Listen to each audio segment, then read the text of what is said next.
Hey guys, welcome back. At the time of this recording, I just got back from watching The Smashing Machine. I'm also getting over a cold, so if I sound a little weird, if you can hear my voice, bear with me, okay? So The Smashing Machine, I give it a 3.5 out of 5, and I'll tell you why. The pros of this movie. Dwayne Johnson, The Rock, did a very good job portraying Mark Kerr, the UFC MMA fighter. It kind of reminded me of his early work, because I'm a fan of his early films. Like I freaking love Gridiron Gang. That's a great movie. I enjoyed his version of Walking Tall. I really enjoy The Scorpion King as well. Rundown's okay. And I like his early work because it like it reminded me of that era of The Rock before he became big buff guy does stuff in action movie. His co-star Emily Blunt, she did really good as well.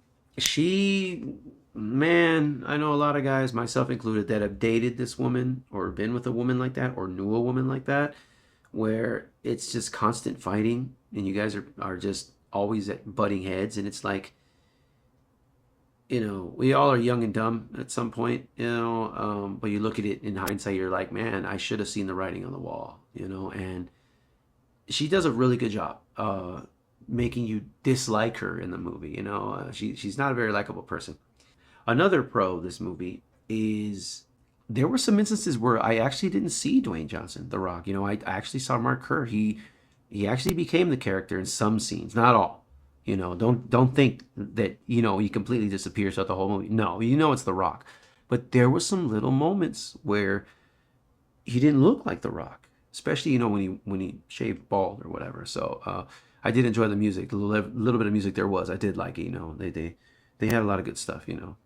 The cons of this movie, it is a bit slow, and that's why I give it like a 3.5 out of 5 because it's not for everybody. It's definitely not one of those biopic films that I go back to. Would I watch it again? Yeah, but it's not one of those that I would watch over and over or many times. Like I like Dragon the Bruce Lee story. That's a fantastic movie. I like Rudy. Feel free to make fun if you want, but I do enjoy Rudy. Gridiron Gang, like I said. La Bamba is really good too. Those kind of those biopic movies that I go back to watch. It's not one of those, but it is worth a second or even third watch. Now, if you're an MMA hardcore fan, I do enjoy MMA as well as WWE. So hey, kind of a match made in heaven.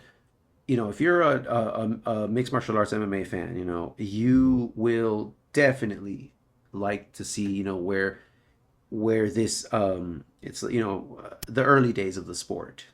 So The Smashing Machine, have you seen it? What did you think? Is it good?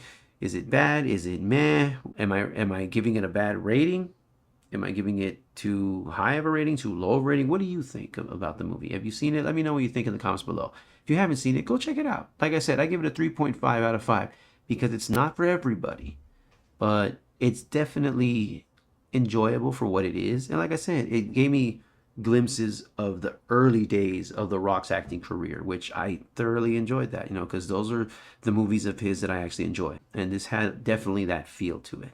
So as always, I want to thank you guys so much for tuning in. I love you guys. Make sure you follow me on Instagram. The link for that is in the description. And as always, I'll see you guys next time. Take care. Bye. Do you hate each other when you fight? Absolutely not.